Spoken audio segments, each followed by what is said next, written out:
Hey, what's up, guys? Welcome back to Guys and Magic. This is Hunter and Shane. Say what up, Shane. What's up, nerds? We are back, this time doing another Doctor Who Precon upgrade. This time, Shane, you are building the Timey-Wimey deck. Yes, I am. This is right up your alley. When the Doctor Who sets were announced, they were like, oh, we're doing old ones, we're doing villains, we're doing Doctors 9 through 11. And the new Doctors 12, 13, and potentially another one they're adding in Secret Lair later. That's something about that. But you immediately grabbed onto this one because you are an actual Doctor Who fan of Doctors 9, 10, 11. I am. I think every person that's a fan of Doctor Who has like the original Doctor that they kind of met and fell in love with. And I definitely jumped on board with the original reboot, which was the 9, 10, 11. So yeah, those are my three Doctors. So this deck is right up your alley. Very much so. I like the flavor, everything, like seeing the different creatures, the different people, character. Like this deck was awesome. All right. But before we get started into what the deck is doing, Shane, we just want to remind everybody we have a Patreon now. That's right. If you guys want to support us more than you already are just by watching these videos, go check the link in the description where you'll find a link to our Patreon account. Sign up there. You can get access to our Discord server, say what up to us, and get a bunch of bonus stuff. Pretty cool. Oh yeah. But let's go ahead and talk about the deck itself. Shane, tell me what the face commanders you are choosing and what the deck does.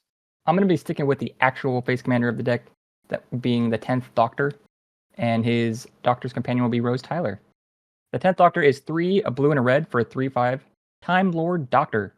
He's got Alonzi that says whenever you attack, exile cards from the top of your library until you exile a non-land card. Put 3 time counters on it. If it doesn't have suspend, it gains suspend. And then it also has the ability Timey-Wimey. For 7 generic, you time travel 3 times. You can only do that at sorcery speed.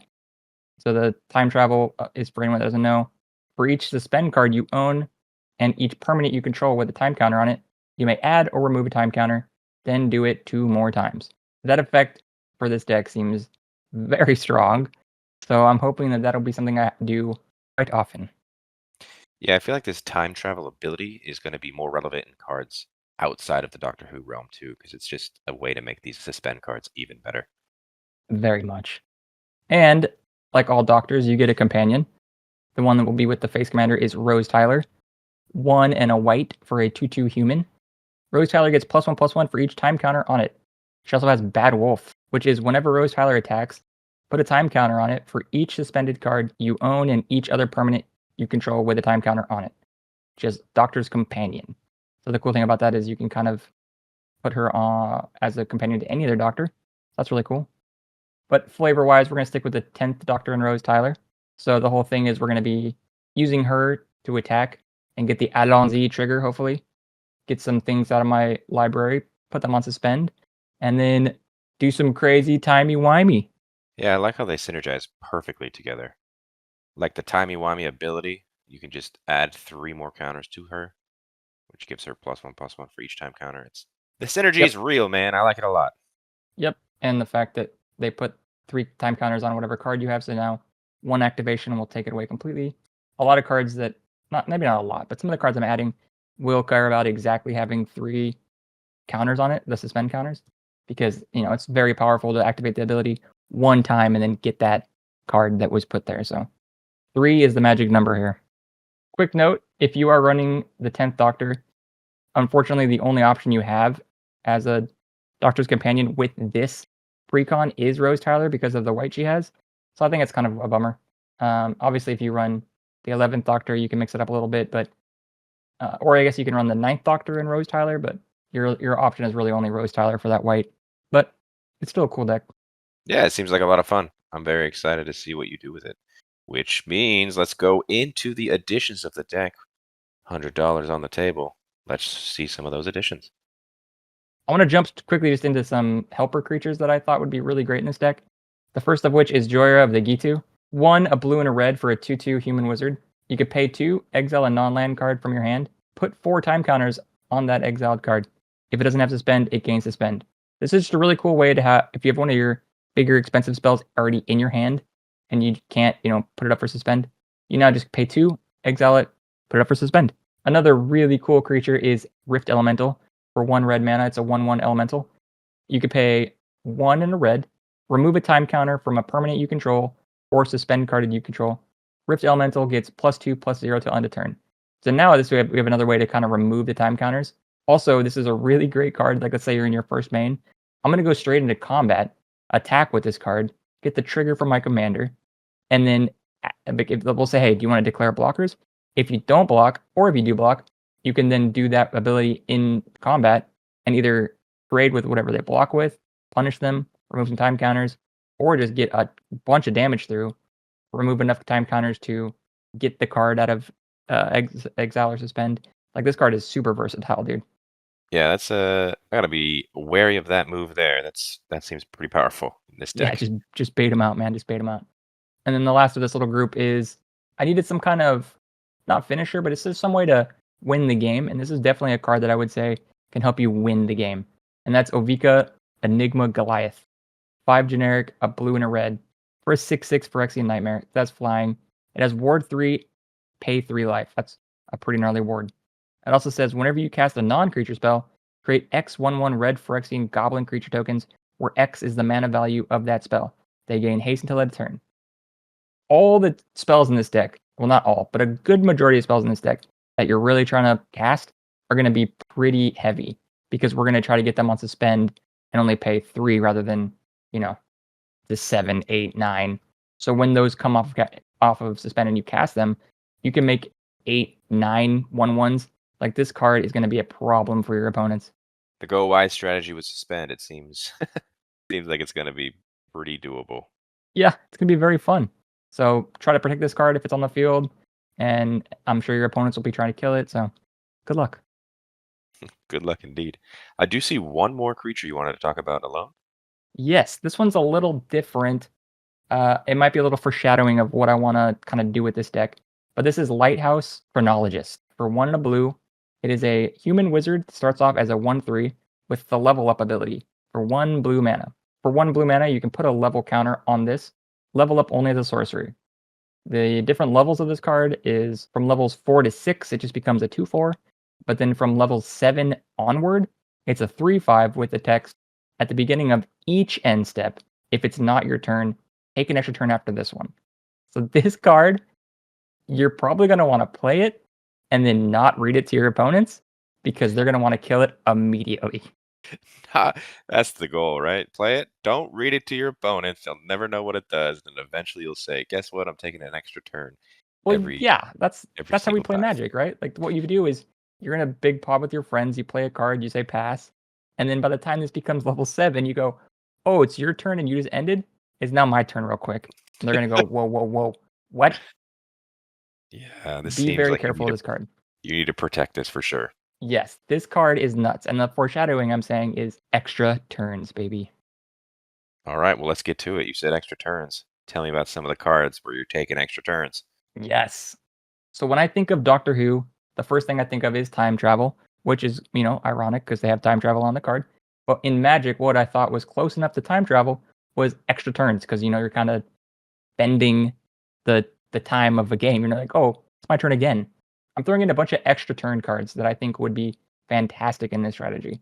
First of which is Temporal Manipulation. 3 and 2 blue for a sorcery that just says, take an extra turn after this one. This card, pretty straightforward.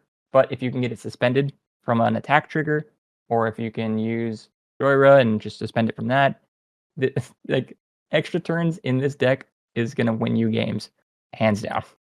I like the ability to be able to suspend extra turns so people know that you're about to take a lot of turns. Yeah, I will say you're gonna be, showing your hand, so to speak. But, like, what are they gonna do? They have the counter for it? Sure, that's great. But let's say you have multiple up, like this next one, Temporal Mastery. 5 and 2 blue for sorcery. Take an extra turn after this one, exile Temporal Mastery. It also has a miracle cost for 1 and a blue, which is also fantastic. So now, if I would probably put a dice on your deck. I know you probably only have one miracle card, and there are actually other cards that I'm gonna be putting in the deck that can help you stack your library, foreshadowing again. But if you can miracle this for only 2, that's fantastic. And if you can't, then just put it on suspend for 3 time counters and go time travel. I'm also throwing in time warp, pretty similar. 3 and 2 blue sorcery. Target player takes an extra turn after this one. Same thing. Everything I said about the last two, gotta say the same thing. Suspend it, take an extra turn, win the game. But if I'm playing against you, you're gonna target me, right? I can take the extra I'm turn. definitely not targeting you. And then the last of this bunch is Time Stretch. It's a little different. It's a little heavy. 8 and 2 blue for a sorcery that says target player takes 2 extra turns after this one. Well, the beauty about your commander is the card could be worth 17 mana and it'll still get 3 time counters on it. So we don't care. Again, you're gonna be targeting me to take 2 extra turns, I right? will 100% never target you. Oh, worth a try. Well, those are some awesome taking extra turns sorceries, but I do see a couple more sorceries. Talk to me about them. These are, I think, pretty important in this deck. Maybe not, you don't need to cast them every game, but when you do, you're probably going to win that game. The first of which is Chronomantic Escape. 4 and 2 white for a sorcery. Until your next turn, creatures can attack you. Remove Chronomantic Escape from the game with 3 time counters on it, and it has Suspend 3 for 2 and a white. Suspend 3 is that magic number that I was talking about earlier. So this could go on Suspend, and later in the game when you have, or this can go on Suspend anytime you want, actually. But later in the game when you have enough to do Timey-Wimey, every turn, you can cast this and make sure that you don't get attacked by any creatures ever. Yeah, that it does go really well with your commander. Time traveling those 3 times just to play this every single time is gonna be pretty wild. Yeah, and I mean, it's very common to win with combat damage, but not for this deck. We're gonna be chilling. We're not gonna get attacked. But talking about a card that will win the game and probably, well, just your opponents will hate this card. I'm sure you've all seen it. I'm putting in Expropriate in my deck. 7 generic and 2 blue for sorcery. It has a Council's Dilemma. Starting with you, each player votes for time or money. For each time vote, take an extra turn after this one. For each money vote, choose a permanent owned by the voter and gain control of it. Exile, Expropriate. You're either going to take a bunch of turns or you're going to take the best permanent from each player. So if this resolves, you're probably winning the game. Do me a favor, play this only when I only have, like, no permanents that I care about, yeah? Got it. So I'll play this only when you have like basic lands. Is that what you're trying to say? Yeah, and I'll give you a basic land to choose from. Okay. Okay. No, both of these cards are incredible in this deck. I am terrified so far. Moving on to some more permanents, we got some artifacts. The first of these, I think, is very important in this deck. I mentioned earlier how we have a way to stack our deck.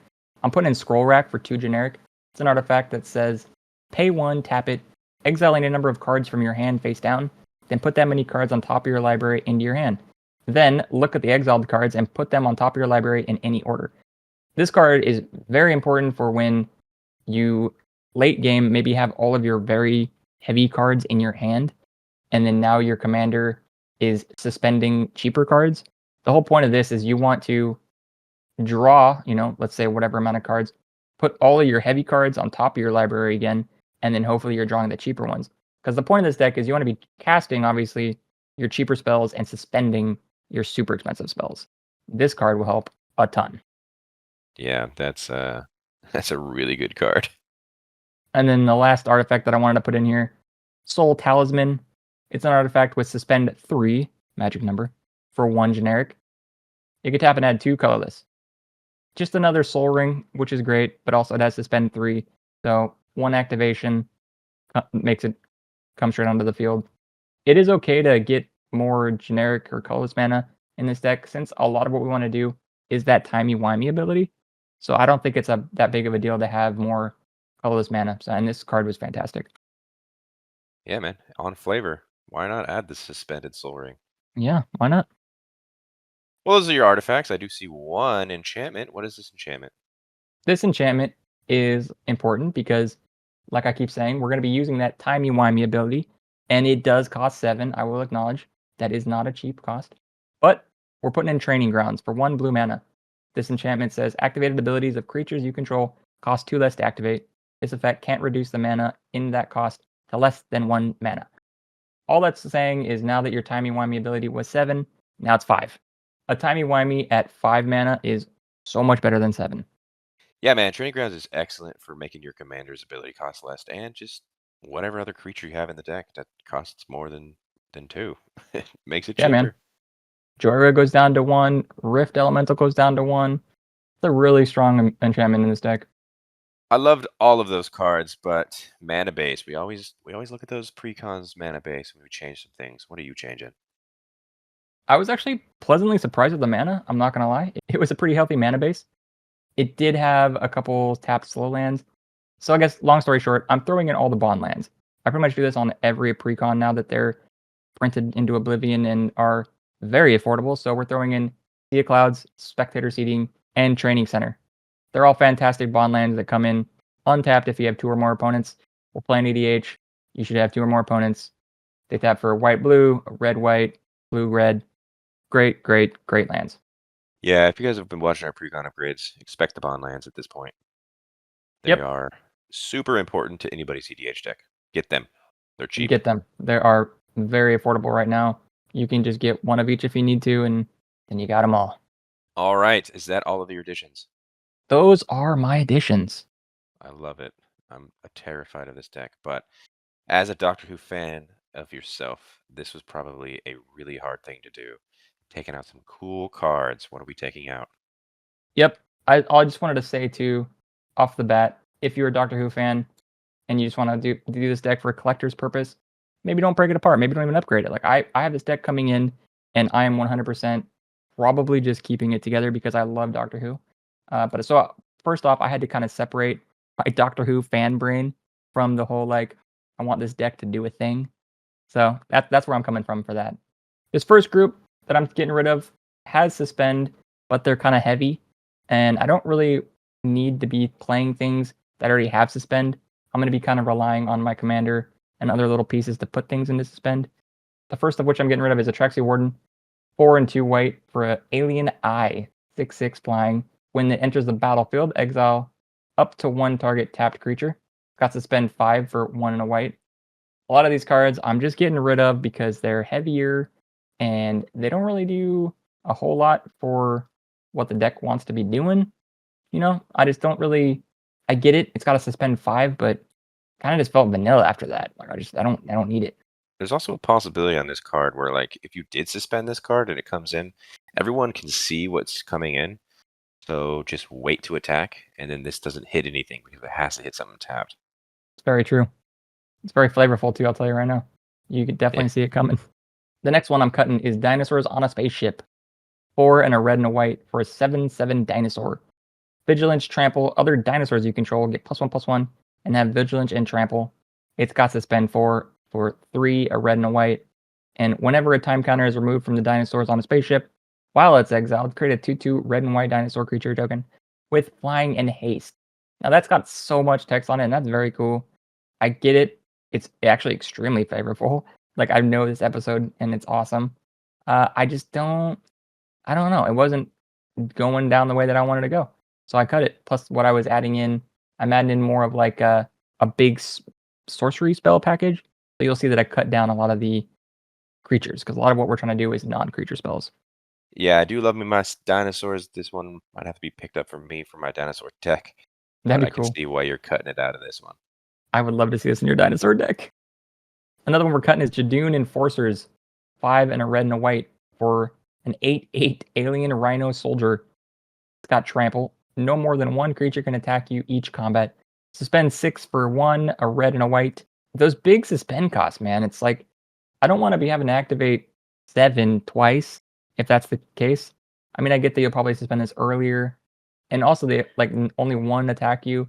Like I know we have another card that I added in that I showed you where just no cards can attack you. So it's almost like I could just trade that 1 for 1. You know, I just don't. And then after that, it's just like an 8/8 cool. But like I keep saying, man, we're gonna be big sorceries. We don't really care too much about big creatures anymore. Yeah, that 1-to-1 rate that you're switching out for that sorcery, it's also never goes away. So this Yeah. is a creature. It's easier to get rid of. Yep. I like the straight up. And the last of this group is Star Whale. 6 and 2 blue for an 8/8 alien whale. It's got flying and vigilance. Other creatures you control have ward 2. Suspend 6 again for 1 and a blue. Cool card, huge body. It does have flying, so it's got that little bit of evasion for it, and giving all your other creatures ward too. In a creature-centric deck, that could be very cool. We're not going to be super heavy on the creatures, like I keep saying. We do have Ovika, so it'll make a bunch of 1/1s, but other than that, if you don't have Ovika in your hand or playing her, you probably won't have a ton. You probably just have 1 or 2 creatures attacking, you know? So, I just wanted to cut the top end of this, so I cut it out. Yeah, Star Wheel doesn't have the biggest payoff if you want it. You know, it's just Ward 2. It's not hexproof, so you can get around it still. And does nothing about a board wipe. But those are all your suspend creatures. How about non-suspended creatures? This next 3 that I got rid of from the collector fan brain of mine was hard because they're very iconic and very cool. But I got rid of them only because they don't really, again, do anything that your commander wants to do. And the first is Martha Jones, 2 and a blue for a human cleric. She's a 3/2. She's got Woman Who Walked the Earth, so when she enters the battlefield, you get to investigate. Whenever you sacrifice a clue, Martha Jones and up to 1 other target creature can't be blocked this turn. And she has Doctor's Companion. Really cool other companion for another Doctor. Can't really run her with your Doctor because then you don't have access to white and the deck breaks. So that's a bummer. And you don't really care about clues and all that in this deck. There are, like I said, other commanders that would care about that, but we don't really, so we're cutting her, unfortunately. The next one is Sally Sparrows, 2, a white and a blue, for a human detective that's a 2/3.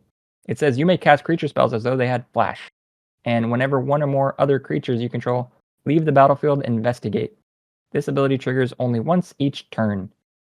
The deck doesn't really need to investigate. I think the investigation theme was just a little different than what we're going down. Like I said, this deck out of the box kind of gets pulled in a lot of different directions, mainly because of the theming and like, it's like, oh, remember this, remember that. It's really cool, but it wasn't really focused. So that's why we're getting rid of the investigations for this. And then the whole creatures having flash, like I said, we're going to be caring more about big spells rather than creatures. So that part, it was kind of an easy cut. And then the last one, sad face here, the face of Bo. 1, a blue, a red, a white. For an alien advisor, it's a 0/4. It says you can tap them. You may cast a spell with suspend from your hand. If you do, pay its suspend cost rather than its mana cost. Activate only as a sorcery. This card on its own can be a commander on a completely different deck. I don't think it would command this deck very well out of the box. I think there's only like 9 suspend cards, like true suspend cards, and we got rid of a couple of them already. We're going to be, like I say, focus on our commander and maybe a couple other ways of suspending. So we're not a true suspend tribal. So this card, which is kind of an easy one to get rid of as well, sadly. Even though I would love, like, the Face of Bo is an awesome creature. Well, I understand the cutting of all of these creatures. You're just taking the deck in a different direction, and these made sense to get cut. But those are the creatures. We added some sorceries. Which sorceries are we taking out? Well, first off, out of the box, this deck had a whopping 5 board wipes, and that is excessive, in my opinion. So the first thing that I wanted to do was I'm dropping 1 of the board wipes. So we're cutting Everything Comes to Dust. It's 7 and 3 white for a sorcery with a Convoke. Exile all creatures except those that share the creature type with the creature that convoked the spell, all artifacts, and all enchantments. It's a really big spell. I know I said earlier that we're the big sorcery casting spells, but this one I didn't think it needs to be in the deck. We're keeping in the Farewell, we're keeping in the other, like, what, 2 board wipes, so there's 2 or 3 board wipes in there now, we're good. Everything Comes to Dust, you're getting out. And then the last one I'm getting rid of is the Wedding of River Song, 2 and a white for a sorcery. Draw 2 cards, then you may exile a non-land card from your hand with a number of time counters on it equal to the mana value. Then target opponent does the same. Cards exiled this way that don't have suspend gain suspend, and then you time travel. This card is really cool, really flavorful. I was extremely sad that I ended up wanting to cut this, but just the fact that out of the box this deck had, I think it was 14 or 15 other ways to draw cards, and that this one is actually helping your opponent as well. So no matter how flavorful I think this card is, I just don't think I need it in the deck. Yeah, these sorceries coming up makes sense. The amount of board wipes that you mentioned is way too much. So, yeah, I totally understand these. Well, we saw some additional artifacts. what are some subtracted artifacts from the deck? I'm going to be making room for the new artifacts by cutting the moment for 2 generic. It's a legendary artifact that says at the beginning of your upkeep, put a time counter on the moment. You can pay 2, tap it, untap target creature you control. It phases out until the moment leaves the battlefield. You can pay 3, tap it, destroy each non land permanent with mana value less than or equal to the number of time counters on the moment. Then sacrifice the moment, activate only as a sorcery. This is also one of the 5 board webs that I mentioned. We don't really need it. I don't. It's like a slow Nev's disc, right? Like you kind of see it coming. Uh, it'll wipe everything with less than or equal to the number of time counters on it. I just don't. It just kind of seemed like it was a little bit of a lackluster artifact, and the ones that I'm adding in were a little better in my opinion. Yeah, that's interesting that you're putting time counters on this, and then you have to wait until it gets to a certain amount. Then you can destroy everything, including this. I see why you cut it. It's an interesting card, but I assume this has some lore potential, right? Oh yeah, it's the like I said, all of these are going to be extremely lore and flavorful, and all the Who fans I'm sure can scream for cutting these, and I get it. But if you have a decision, do you want to make the deck kind of more focused, or do you want it to be more flavorful? And that's completely your choice. Totally understandable. So let's move on to another permanent type. That would be enchantments. Which enchantments are you taking out? Well, when you look at this, I'm sure you're going to say, Shane, do you hate sagas? And the answer is no. I don't hate sagas. And I was sad because all of these sagas are really cool because they tell the story of like an episode from Doctor Who. But they kind of just did really random things. And they were there mainly for, I'm guessing, lore. So I cut them. The first of which is The Day of the Doctor. 3, a red and a white for a enchantment saga.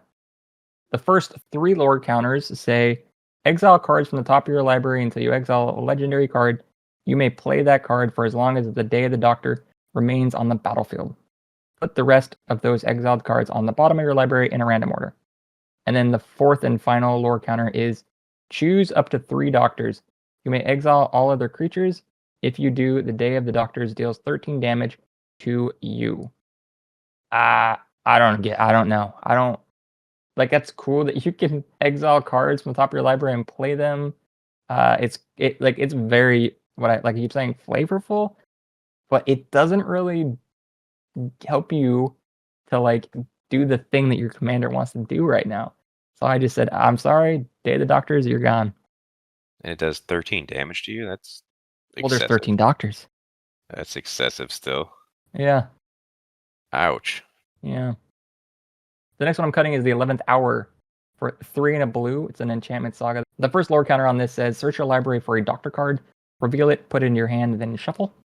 The second one says create a food token and a 1/1 white human creature token with doctor spells cost 1 less to cast. The third lore counter says create a token that's a copy of target creature, except it's a legendary alien named Prisoner Zero. This one is awesome. This is very flavorful, and it tells the story of the 11th Doctor and Amy Pond. It's very cool, but it just does some random stuff, and it does the random stuff to tell the story. Like each lore counter is literally telling a part of the episode, which is awesome, but it's just super random, and I didn't need it. It is kind of random. I'm gonna agree with you there. I mean, but if you're a Who fan and you know this episode, like the food token it makes, it's all like that's very flavorful. It's awesome, but we don't need it in the deck. And the last one is the Girl in the Fireplace, 2 and a white for an enchantment saga. The first lore counter says create a 1/1 white human noble creature token with vanishing 3. Prevent all damage that would be dealt to this creature. Its second lore counter says create a 2/2 white horse creature token with doctors you control have horsemanship. The third lore counter says whenever a creature you control deals combat damage to a player this turn, time travel. Once again, very flavorful. This episode is really cool. You can kind of see like it's the picture next to it is telling the exact story of what the token or like what the different lore counters are doing. But once again, extremely random for the deck. Like you don't really need to be doing these things. It's I don't know. It's just kind of like it's just telling a story. It doesn't really. That's all I can say about it. I never thought we'd see the day with horsemanship printed on a card again, but here we are in Doctor Who. Were you expecting that? I was not expecting it, but that was a fantastic, flavorful choice because the doctor right there on that horse jumping through, like, that happens on the episode. Like, it's pretty cool. Hmm. All right, I think those are all of the permanent spells. Now let's move on to the land base. We saw you added those 3 bond lands. What are the lands we're taking out? Out of the box, this deck comes with 37 lands. A bit aggressive because it has also so much ramp and so many artifacts that tap for mana. So what I'm going to be doing is dropping down by 1, going to 36. So I added those 3, but we're removing 4. And the 4 I'm removing is Evolving Wilds, Temple of Enlightenment, Temple of Epiphany, Temple of Triumph. All the temples just come in tapped, and then they tap for either a white, a blue, a red, a white. They also scry for you. They're really cool for the Doctor Who, like, they have new art. Keep them if you're a fan, but I just hate all these slow lands. And then Evolving Wilds is just it's Evolving Wilds, like, you don't need it, just get it out. Yeah, I cut the temples as well out of my deck. They're just a bit too slow in my opinion as well. But is that it? Is that going to do it for all of your additions and removals? That's it, that's my timey-wimey upgrade. Alrighty. We have given you $100 to upgrade the deck. When all is said and done, what is the price of all of your additions? At the time of recording, this addition will come out to $100.26. Over by a quarter, but I'm going to give it to you. Thanks, bud. But yeah, that is going to do it. If you guys like this deck, check the description. If you want to play test it, the entire deck list is down there in the description.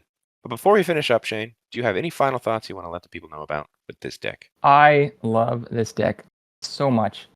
And I'll say I'm probably biased because, like I said, these are the original Doctors that I fell in love with, so they just have a little special area in my heart. You could play with any of the Doctors, I think. They're all going to do fantastic things. I think after this, I might even mess around and play with the ninth Doctor because I think a lot, like, double upkeep triggers is awesome.